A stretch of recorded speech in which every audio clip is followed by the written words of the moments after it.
Before we dive in, make sure to like this video and subscribe to the channel. Drop a comment telling me where you're watching from and what time it is there. It helps YouTube recommend more of my videos to you. Now let's begin.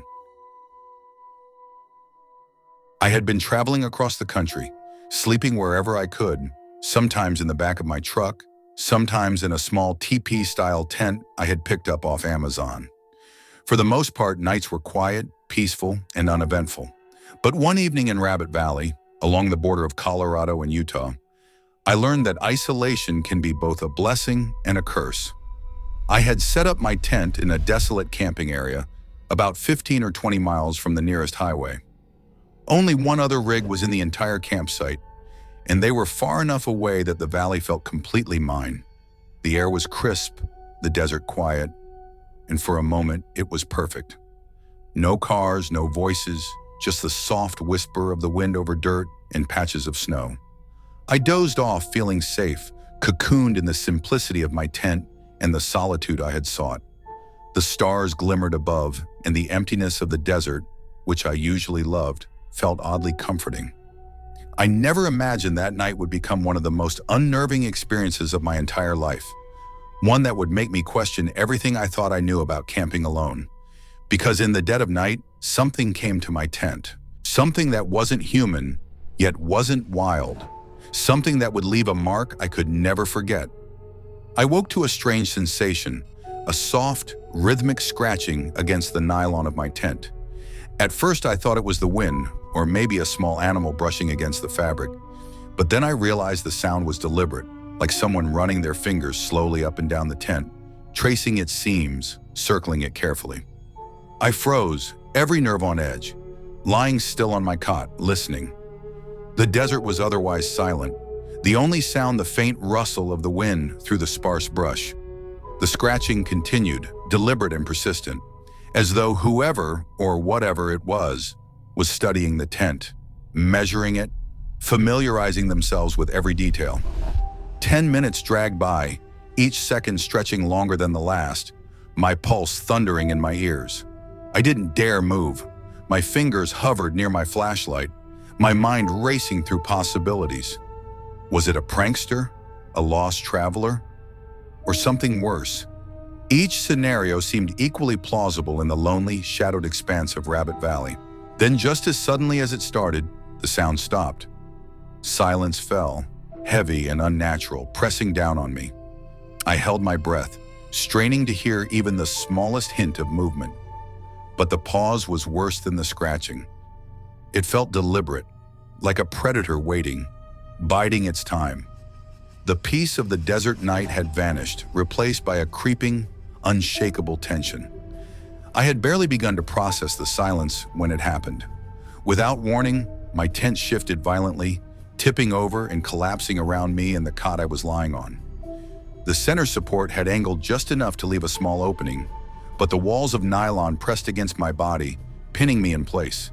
My heart slammed against my rib cage and a wave of pure panic surged through me. I ripped the zipper open and scrambled out, cold air hitting my face like a slap. My first thought was survival. I ran straight to my truck, slamming the door behind me, locking it, and grabbing the firearm I always carried in my glove compartment for situations like this. The familiar weight in my hand brought some comfort, but the fear didn't ease. Every sound in the night, the whistle of the wind, the faint creak of a branch, the crunch of distant dirt, made my pulse spike. I crouched low, flashlight in one hand, gun in the other, eyes darting toward the dark expanse around my campsite. My mind raced. Had someone been inside the tent? Were they still nearby? What were their intentions? The desert, which had felt vast and safe just hours before, now seemed suffocating, each shadow a potential threat. I spent the rest of the night inside the truck, every muscle taut, watching the lanterns I had set outside cast weak pools of light onto the barren ground. Sleep was impossible. Every tiny sound made me flinch. Every rustle and whisper of wind was amplified into a possible intruder. I was trapped in my own mind, paralyzed between fear and the desperate hope that sunrise would come without incident. When morning finally arrived, I didn't rush out immediately. I stayed in the truck for a while, letting the pale light wash over the valley, giving me a false sense of security. But eventually I had to face the campsite and see what had really happened. Stepping outside, the desert looked calm and undisturbed at first glance. Silent, cold, and still. But then I noticed them. Footprints in the dirt and thin patches of snow, circling my tent in a slow, deliberate pattern. They weren't mine. The shape was unmistakable, like pointed cowboy boots, and the sizes didn't match my own. Whoever, or whatever, had made them had walked several circles around the tent before finally wandering off into the wide, empty valley, leaving no other trace. I inspected the rest of the area carefully. Nothing was stolen, nothing damaged beyond the tent collapse. And yet, the presence lingered. I could almost feel the weight of it, the memory of someone moving silently in the dark, watching, studying. The desert, which I had once thought peaceful and safe, had revealed itself to be unpredictable and chillingly intimate in the hands of an intruder. I packed up quickly, heart still hammering, and left Rabbit Valley behind. Every now and then, when I think about tent camping, alone in the backcountry, the image of those footprints comes back to me, circling my tent in the snow, a quiet, deliberate reminder that I was never truly alone. Even now, years later, the memory of that night in Rabbit Valley still haunts me. I can't shake the image of those footprints circling my tent. The thought of someone, or something, moving silently around me in the dead of night. The desert, which once felt like freedom, now carries an edge of unease in my mind. I've been camping countless times since then, but I never set up a tent alone in such a desolate area again. Even the thought of the solitude, once my sanctuary, makes the hair on the back of my neck rise. The encounter taught me something I hadn't anticipated. In the wilderness, it's not the animals that pose the greatest threat. It's the humans, unpredictable, silent, and sometimes terrifyingly deliberate. Rabbit Valley is a place I'll never return to. And every time I think about pitching a tent under the stars, a shiver runs through me. A subtle reminder that the shadows around us aren't always empty, and that the quiet of the backcountry can hide far more than it reveals. I should have kept my mouth shut that night, but I didn't, and it was my biggest mistake of my life. So my story begins. When my friends and I rolled up to the clearing with our gear, the sun was still bleeding into the tree line. Jokingly, I said it would be the night something scary finally happened to us. It was part of our routine. We always chose eerie places, daring each other to get spooked, but nothing ever truly occurred. This place was different. The clearing was rumored to be haunted, though none of us cared much at the time. By the time we had pitched the tent and built a fire, the light had drained from the world. The trees crowded close, thick shadows swallowing the horizon. Looking back, I realized my careless words may have set something into motion. We had arrived around 7, laughter easy, nerves relaxed. At first, it felt like every other night we had gone out chasing ghosts. The fire crackled, spitting sparks into the night sky, while the woods loomed silent around us. C was uneasy almost immediately, his eyes constantly scanning the tree line, jumping at every small sound. E and I brushed off his tension, assuring him it was nothing more than branches shifting in the wind. But the forest was suffocatingly quiet, and by 10 o'clock the silence had grown heavy, almost deliberate. Then C stiffened, insisting he had seen something move among the trees. I followed his gaze, though skepticism weighed down my steps. Together we searched the edge of the clearing, flashlights slicing through the darkness. Nothing stirred, just bark and shadow. We returned to the fire, but unease clung to us. The night no longer felt harmless. As soon as we settled back near the fire, C's phone lit up with an incoming call from an unknown number marked as potential spam. Amused, he answered, but the grin drained from his face almost instantly. On the other end, a woman's voice spoke. It was flat, robotic, and unsettlingly monotonous. The voice repeated over and over that she wanted to know why he had hung up on her. No matter what C said in response, the voice continued, broken and mechanical, as though it was caught in a loop. The sound carried with it a distortion, faint static whispering at the edges, like something not entirely human attempting to imitate speech. C ended the call and checked his phone log, convinced he might have misdialed someone earlier. There had been no outgoing call. The fire suddenly felt smaller, its warmth failing to push back the chill that had crept into our bones. Without a word, we rushed for the car. The night pressed in on all sides as our footsteps pounded against the dirt. Inside the vehicle, doors slammed and locks clicked, but the momentary relief vanished as E's phone vibrated with a new call. The screen displayed the same number. He rejected it immediately. The timing was too precise. It was no coincidence. Whoever was behind that voice knew we were together. We sat inside the car with the headlights casting weak beams down the dirt path. For a moment, none of us spoke. The silence seemed heavier than the night outside. Finally, the realization settled among us. There was no reason for E's number to be known. He had told no one we were camping. None of us had mentioned our plans online. No one had access to the information that could explain what just happened. We drove quickly away from the site, the road winding through endless walls of forest. Each flicker of headlights against the trees gave the illusion of figures standing still, watching us pass. The deeper we went, the harder it became to believe we were simply the victims of a spam caller.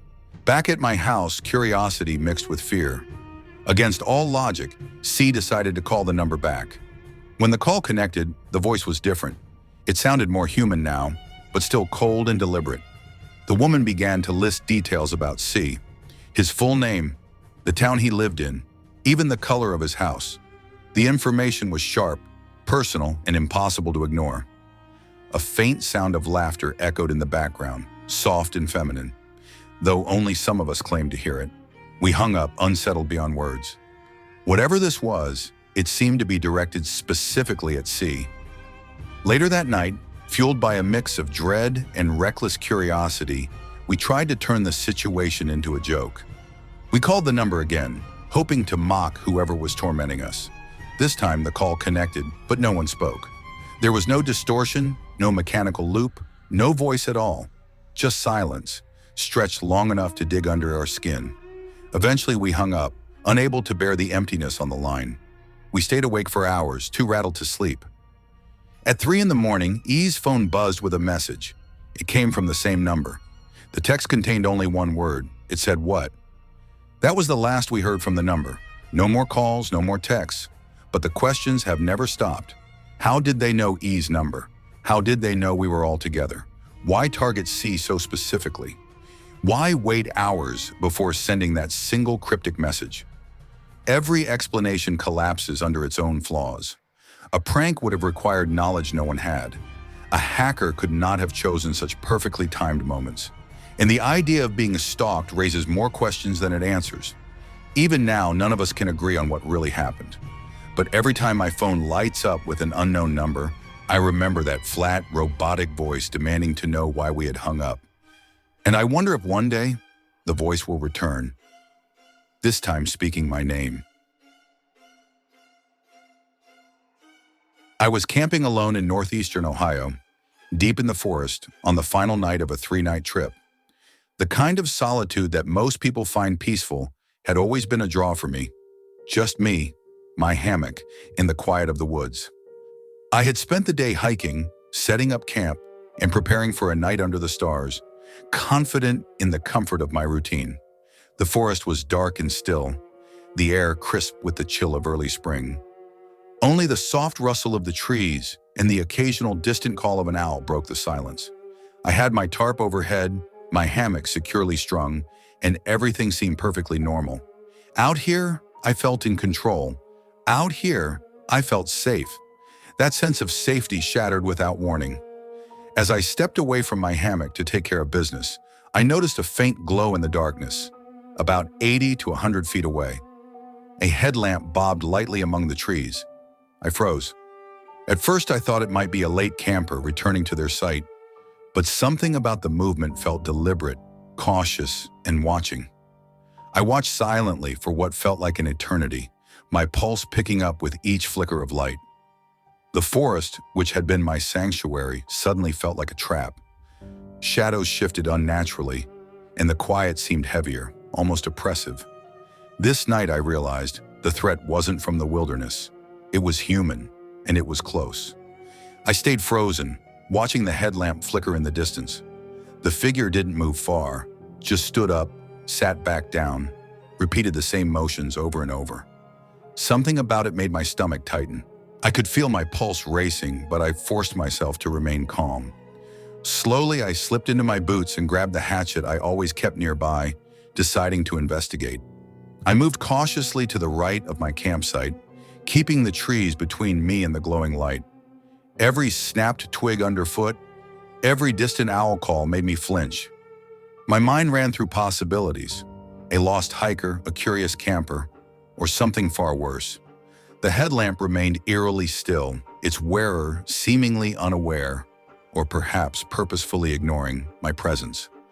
After walking about 50 yards, I noticed another headlamp, much closer this time, only 40 feet away. Panic surged. I dove to the ground and covered myself with leaves, holding my breath as the second figure moved around, oblivious to my hiding spot. I could hear the crunch of boots in the dirt, the faint crackle of a lighter, the hiss of a cigarette. Time stretched unnaturally, each second heavier than the last. The forest suddenly transformed from peaceful to oppressive. The first figure, the one farther away, continued to flicker in the shadows.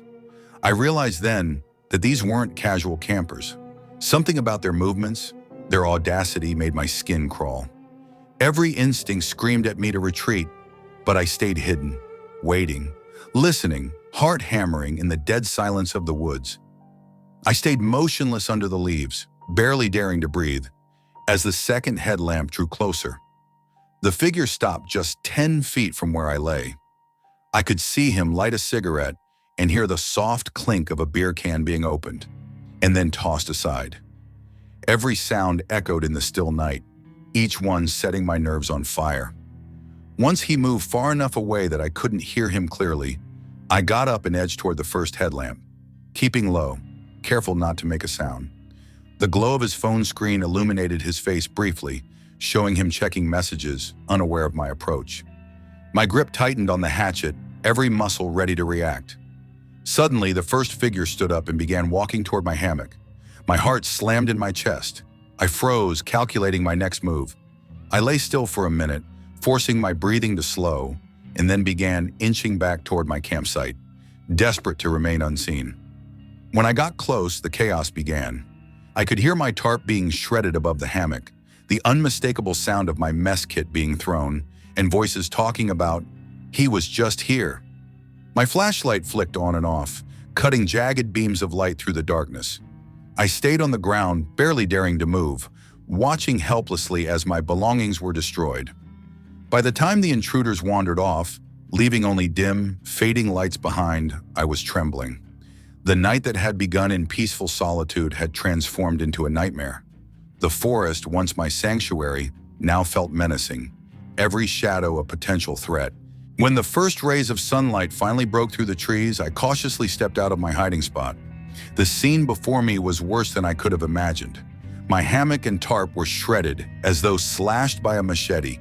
The mess kit I had carefully packed the night before lay stomped into the dirt, and my backpack, rain gear, and flashlight were gone.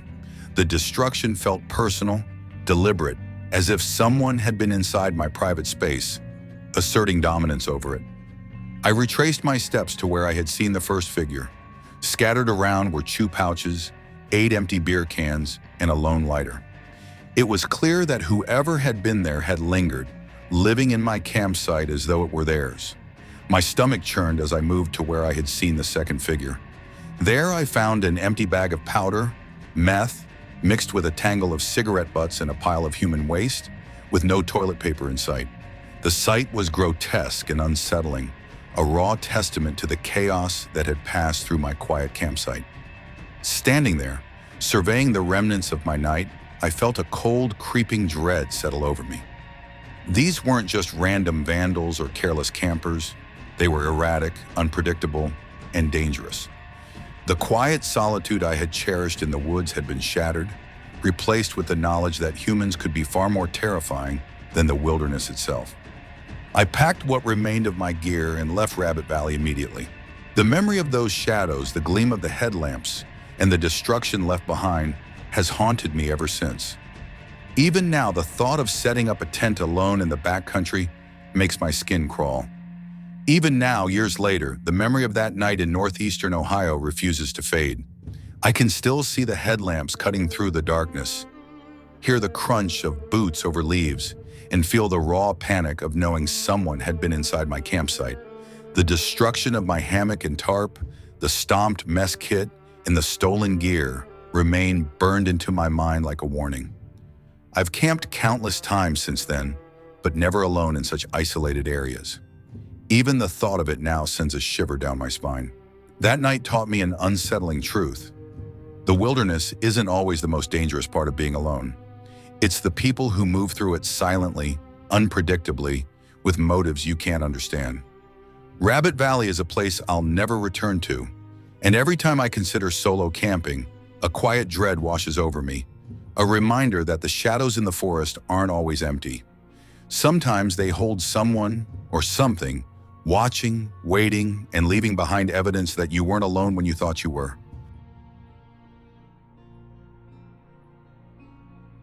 My name's Luca, and I was around 10 years old when this happened. It was a school camping trip, one of those trips where you think it's all fun and games. Hiking, archery, campfires. But I didn't know that night would be nothing like any of the other nights I had spent camping. We were all assigned to rooms, me and a few classmates, joking around about ghosts and daring each other to talk to them. At that age, everything felt like a game. The cabins were small, quiet, and tucked away in the middle of nowhere in the woods. There was no cell service, no distractions, just us and the dark, stretching forest around us. That first night, after all the activities were done and we had settled in, we started our little ghost conversations, saying random things and daring spirits to respond. At first, it was harmless fun, but then something strange happened. On one of the empty beds, no one had slept in it that night. There was a perfect imprint of a child, pressed into the sheets like someone had really been lying there. At that moment, the cabin didn't feel fun anymore. Something about that imprint in that silent, dark room made the hairs on the back of my neck stand up. We had been joking about ghosts, but now it felt like something or someone was listening. That night, I learned that the line between a game and something real can disappear faster than you expect. That night, after discovering the child-shaped imprint, things started to escalate quickly. My friend went to the bathroom and almost immediately he started screaming. He said something had touched his thigh.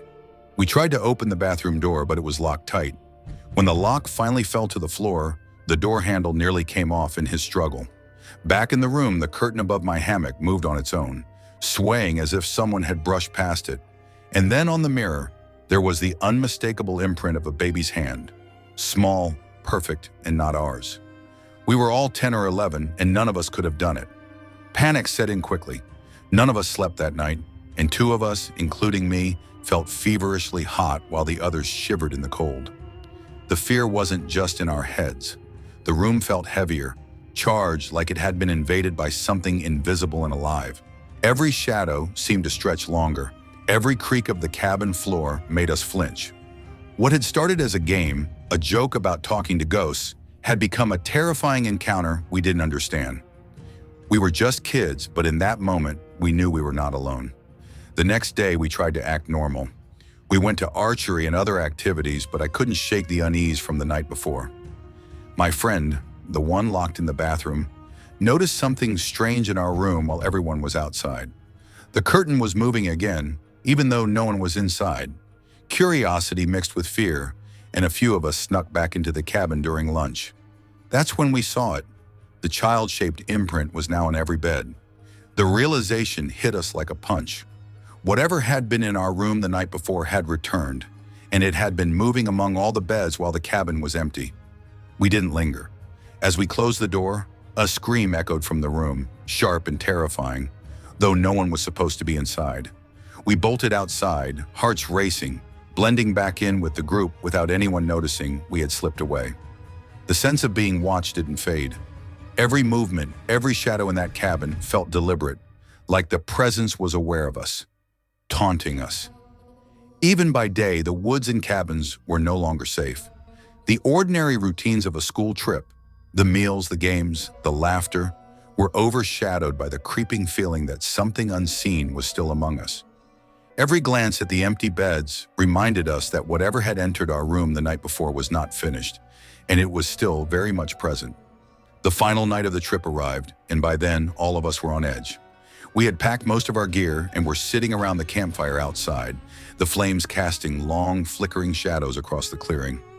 The woods around us felt impossibly still, every rustle of leaves amplified in the darkness. That's when I saw it, a figure standing near the river, just beyond the firelight. At first I thought it was another camper or a staff member, but the figure didn't move like a person.